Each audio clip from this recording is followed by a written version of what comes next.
Dad? Leave the door open and don't turn out the lights in the hall.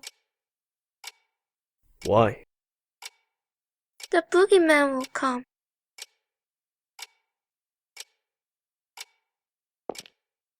What kind of guy is this Boogie Man? He has long nails and kidnaps kids. He lives in the closet. A kidnapper? Well, can't leave a guy like that on the loose. Alright, Dad'll give him a good beating. Hey, Boogie, you in there? What? Hey, let go. Dad? Dad? Whew, it was a little tough, but I got him good. No worries, son. Old Boogie won't come for you anymore. Really? Would I lie? Me and Mom are in the bedroom right there, you know. You still scared? Oh, need your stuffed bunny, do you? Or should I read you a bedtime story? Maybe the ones with the fairies. No way! I'm not the worst, Dad. I can sleep by myself.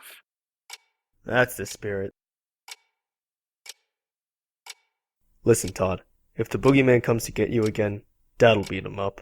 I'm not gonna let anyone mess with you or Mom. 'Cause you're a police officer? 'Cause I'm Dad. Good night, son.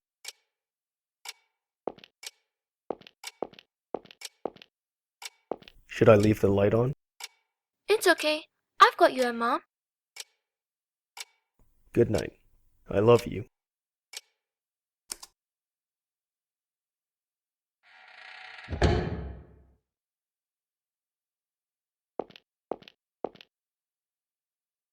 Don't blame it on the sunshine.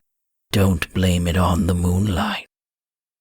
Don't blame it on the good times. Blame it on the boogie. Have you ever thought about it, detective? Thought you have an enemy? Who or what it is, you don't even know. Maybe it doesn't even exist. Maybe it's all in your head. But you know there's something tormenting you, always making it so painful. You feel like the whole world's out to make you suffer. Too troublesome to make an enemy of the whole world, right?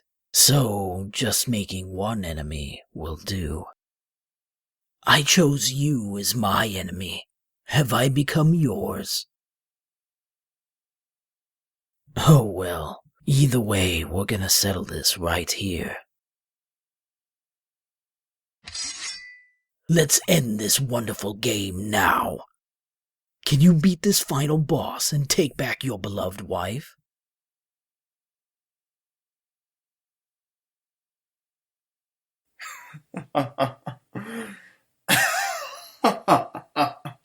What's so funny?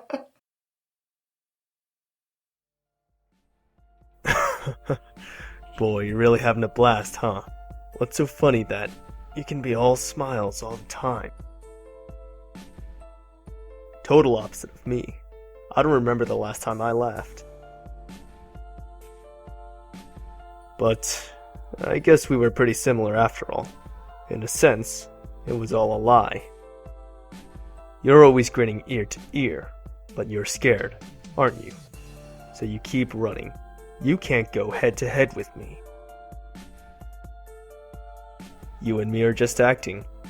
You're no scary monster, and I'm no paragon of justice. Final boss? Ha! A big baddie should be a pretty sly guy, shouldn't they? But taking hostages, always on the run, the only thing you can chase after is girls' rumps. You know, I wasn't planning to do anything with you. As long as the elders were safe, I was fine leaving you be. I'd secure your hostages and scram, then just leave you to the local police. Because I'm not chasing you. You just keep running from me. what I'm really chasing after. Sorry, but it ain't you. That's right, it's not you. You're my enemy. Spare me the sleep talk. Why would I make my enemy a dunce who just sneaks away? A coward who hides in the closet and threatens kids? And your enemy? Not me either. You've got a lot more enemies. If you go to the slammer, you're gonna be a real popular guy. I can tell. But this is a great chance. No hostages to get in the way, no one watching. So I can do whatever I like with you. Detective, criminal, that doesn't matter now. You've done the number one thing to get on my bad side. You chased after my wife's rump. That alone is enough reason for me to beat you down. Don't you think, Boogie?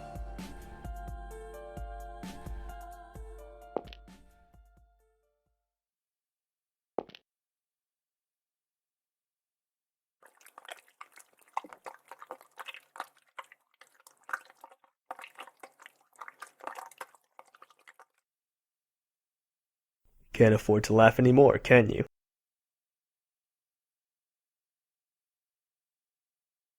Back to your closet, Boogie Man. You don't have what it takes to make it over here.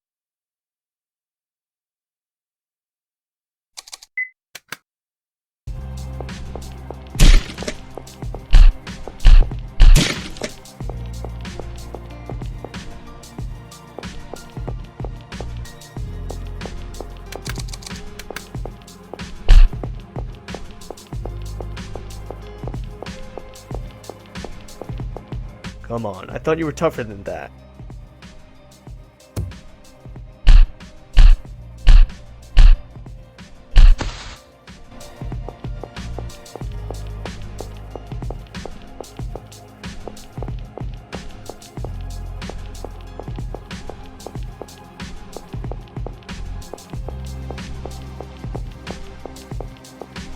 So is this just a warm-up practice, or are you actually gonna attack? Oh, is that it? I was just about to have fun.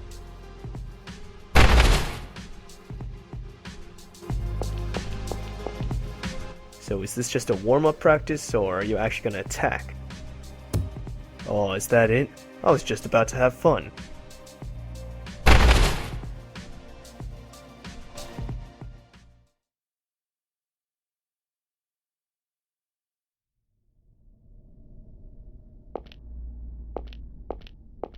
Where do you think you're going, Lance?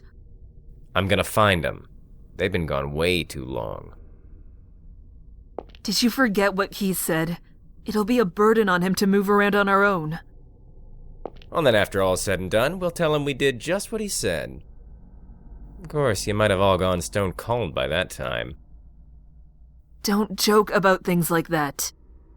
Sounds like a joke to you? We got 2, maybe 3 corpses around here? What part of don't you get? Stop, you two. Don't fight. We'll go search together.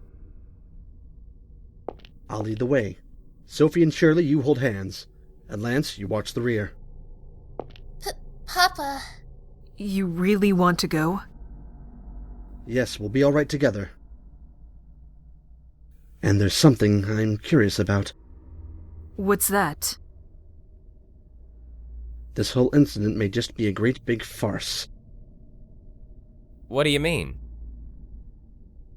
Let's be going.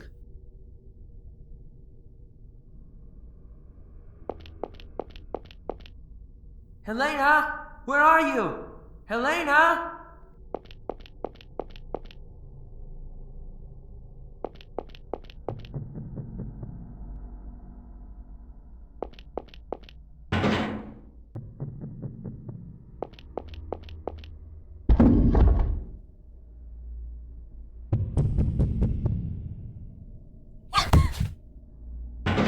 Helena!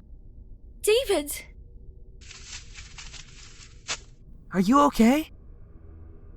That man knocked me out. I woke up here. I was unconscious the whole time. Keith! Helena! Keith! Where are you?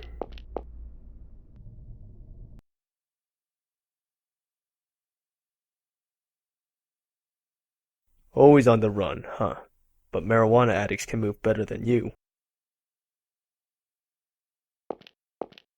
What's in that big head of yours?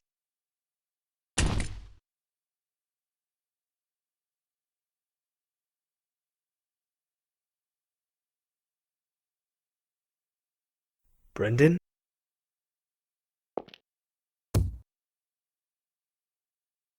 You lose. Detective.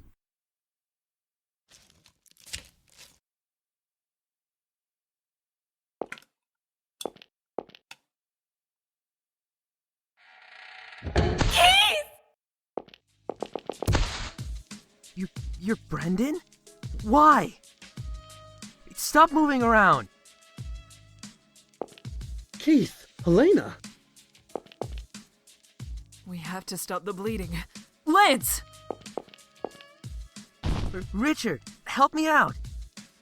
Sophie, find something to tie him with.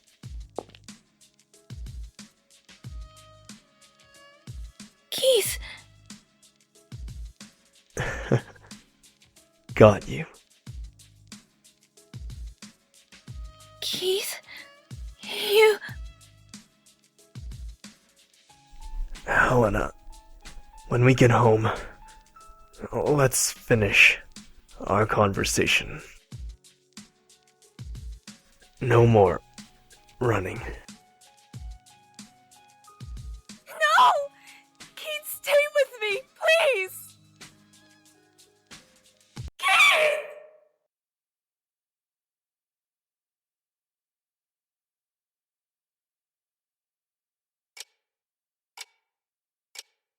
The servants and Stevie. 10 people died all told. I'm sure glad to be alive now. Feeling glad to even have air to breathe. Listen, don't you say a word about all this, especially not to your coworkers. If it takes money to shut your yap, I'll pay any price. Ho, bribery! Where's that money coming from? My own pockets. Listen, you guys can distort the truth all you want, and I won't say a peep, 'cause that's freedom of the press.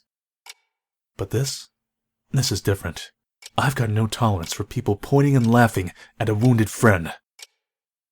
Do I gotta tell you again? I'm not a gossip guy. I hate cops, sure, but I hate gossip too. I won't ask for money, and I won't say a peep, 'cause I'm grateful to the guy. So quit hounding me. But, as an involved party, I've got a right to know what happened there. I just can't wrap my head around it. I talked to Brendan at dinner. Heard he got tired of the musty old castle and ran to Hollywood. Had a lot of fun in the movie biz. So what was the motive? Guy's gone silent. Sounds like he convinced you he was a goody two-shoes, but I bet you heard a different story in Hollywood. Now that's the kind of thing your lot should be writing about. Nobody knows people's past, usually, but it's easy to fool you into thinking otherwise with a little acting, and once you know somebody's past, you can lead them by the nose. He tricked you all, and tried to kill you. What a farce. Not sure of the motive yet, but he was pretty systematic about it all. Spent a ton of cash beforehand to check up on all the tour attendees. Even did a background check on me. On you? Why? 'Cause I was going to be on that tour. No wonder I thought he knew me. The hell, so he just researched us? That's the oldest trick in the book for us, saying, I know all about you. It makes you superior to the other person, so you can control them. Then they freak out and have to submit. He knew that tactic well. Seeing right through people without any tricks. That's what makes a real monster, ain't it? In his case, he just used money and connections to dig up people's pasts, and played the part of a monster. But the research wasn't to select candidates, so he just picked randomly. Oh, damn, was he just in it for fun? Now, my turn to ask questions. What you tell me is the only way I can figure out this incident. Give me anything you got. First, Brendan, or Boogie rather. What kind of man was he? How should I say it? I suppose he had no emotion. That's how I saw him. He said such terrifying things without a care. He hardly showed any human feelings. He really was like a monster.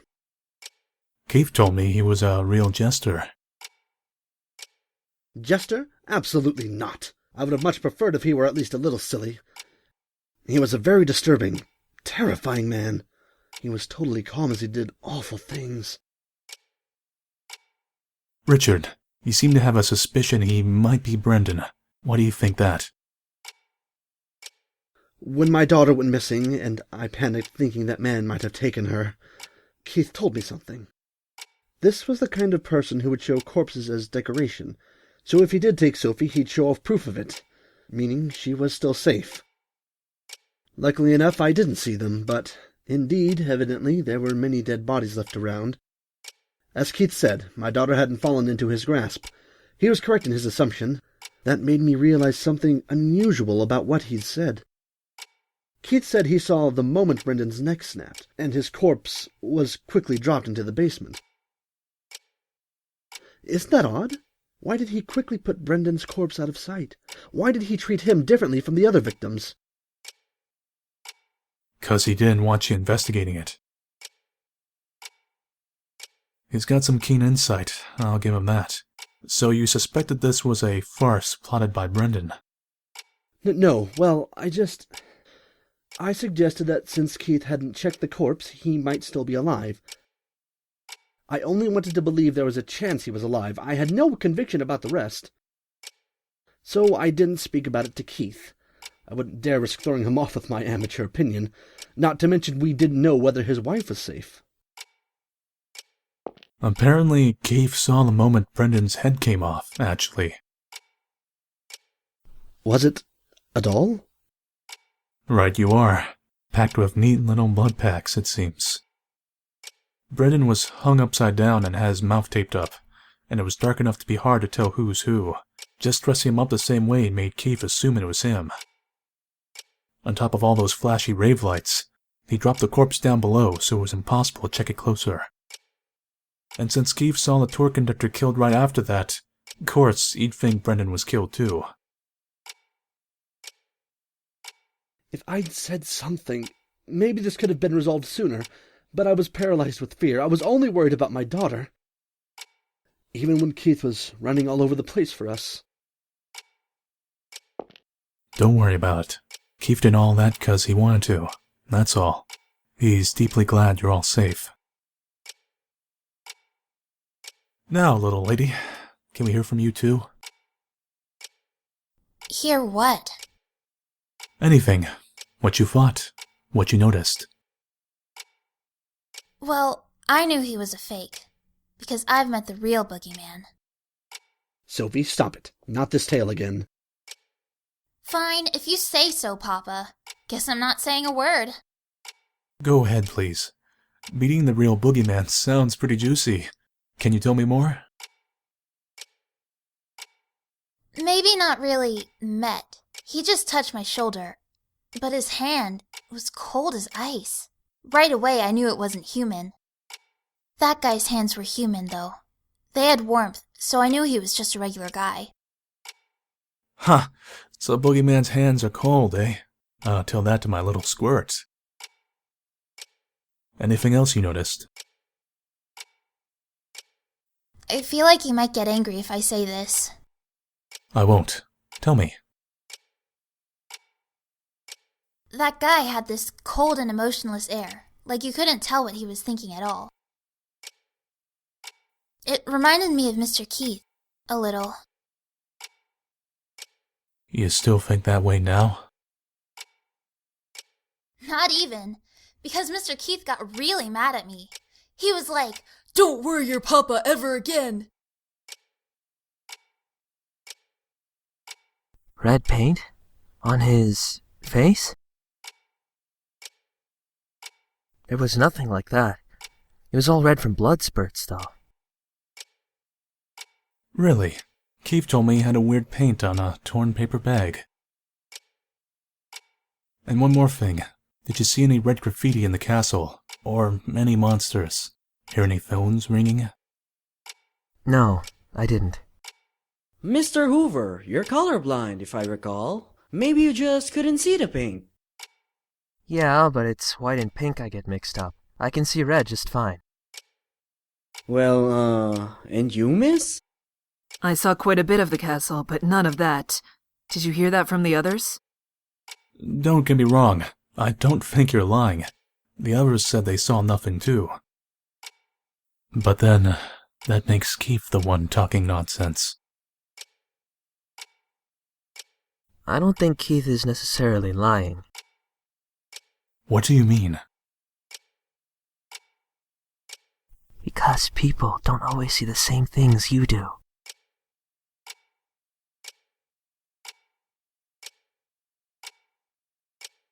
Thanks for the assistance, you two. Sorry about calling you in 2 weeks after the fact. Is not everything settled yet? The police there are in the middle of their investigation. My role is just to assist. I'm going to report your testimonies to them, and that's that. I'll be off now. Eric, take them to the entrance.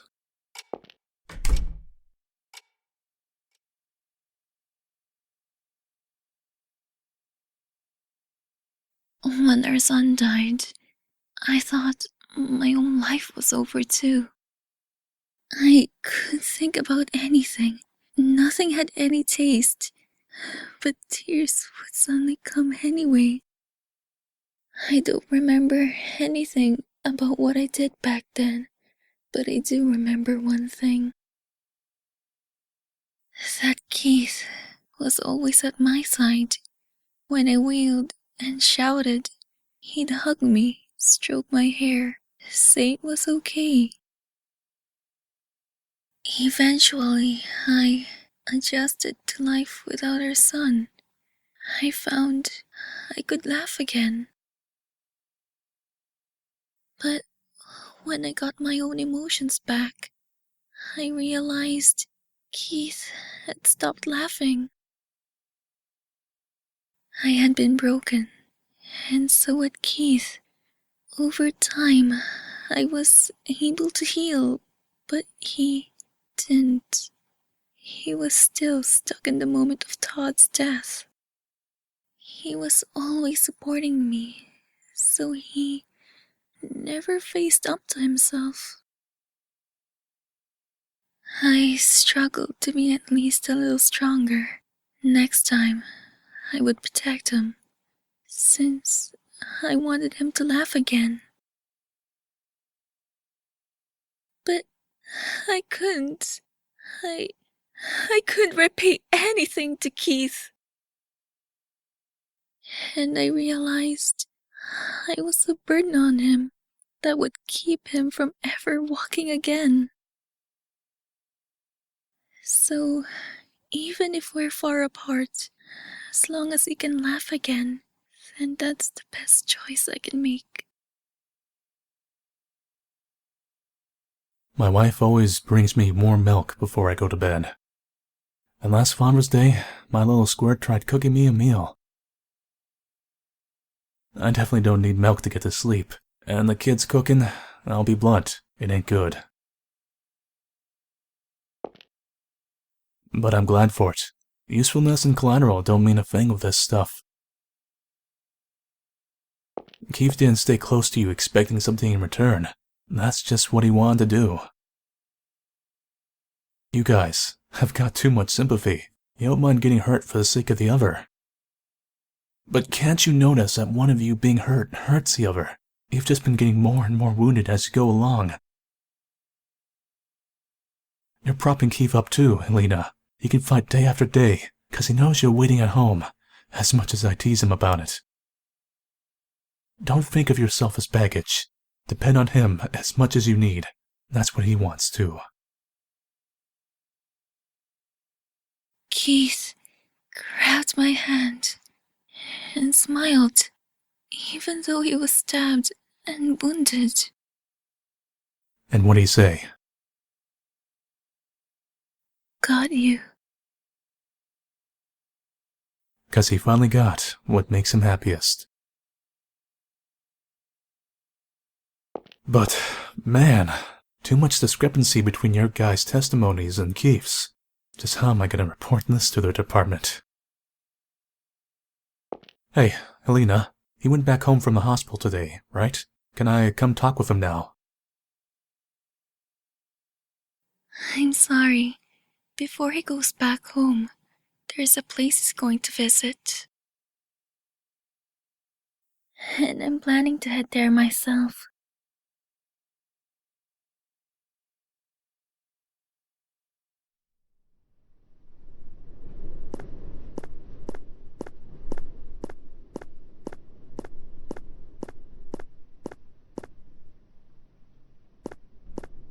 Keith.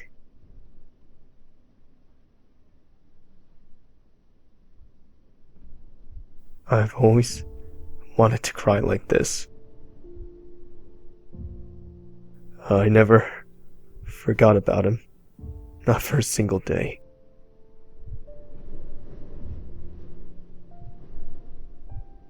Ever since he died, I was scared.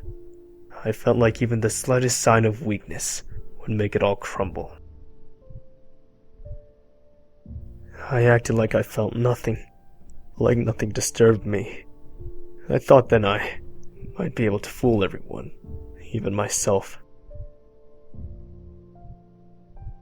It was so stupid. I was broken a long time ago. It was all garbage, but I acted like a champion of justice.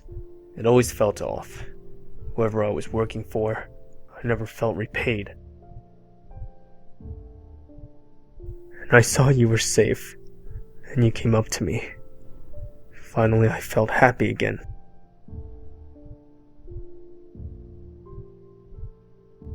Acting strong just made me weak. It was pointless. Todd would never forgive his father staying broken forever, because I promised I'd protect his mom. I'll take off the blindfold. I'm gonna laugh, even if it's at a stupid TV show. If I'm pissed, I'll get mad. And if I'm sad, I'll cry. First, I guess there'll have to be counseling. There's something seriously wrong with my head, seems like. It's gonna be a busy time. It's gonna be so busy, I won't be able to do it alone. Helena, I don't think I can deal with just being a good loser. I want a chance. Let me chase after you. Let me get down on my knees. You're the only one I want waiting for me.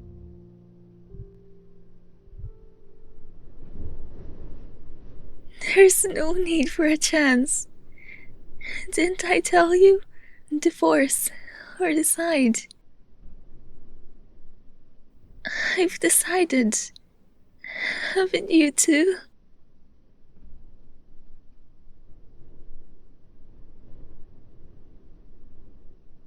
We only ever have one umbrella, so we hold it together. And it's fine if we get a little wet, because it'll soon be sunny again.